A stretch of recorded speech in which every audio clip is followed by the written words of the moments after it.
விருது வாங்கினவர். அது சாகித்ய அகாடமி விருதுடைய குழந்தைகளுக்காக கொடுக்கப்படுகிறது. ஒற்றை சிறகு ஓவியாங்கிற அவருடைய புத்தகத்துக்காக வாங்கப்பட்டது.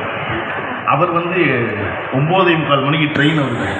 அவர் அனலிட்ட புழுவாக துடிச்சிட்டார். அப்படியே போச்சு, நம்ம பேசுகிற நேரம் பூரா சர்டிஃபிகேட் கொடுக்குற நேரத்துக்கு இருக்காங்க அப்படிங்கிற. அவர் இத்தனை கதை வச்சிருப்பாரு எனக்கு தெரியாது. சரி 10 நிமிஷத்தில் முடிச்சிருவாரு பார்த்தா அவர் ஒரு 3 கதையோட ரெடியாகி வந்திருக்காரு.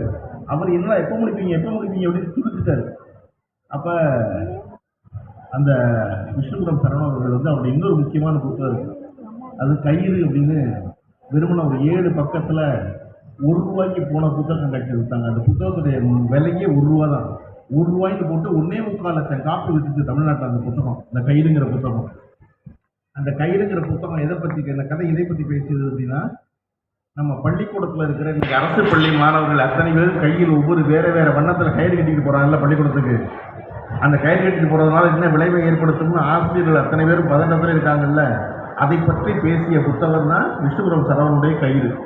ஒரு எழுத்தாளர் என்பவர் எப்பொழுதும் தன் சமூகத்தில் விளைகின்ற, சமூகத்தில் நடக்கின்ற ஒன்றை பிரதிபலிக்கின்றவராக இருக்க வேண்டும். அந்த வகையில் மரியாதைக்குரிய விஷ்ணுபுரம் சரவணன் அவரோட அந்த நிகழ்ச்சியில் பங்கு பெற வாய்ப்பு கிடைத்ததில் நான் பெரிதும் மகிழ்கிறேன்.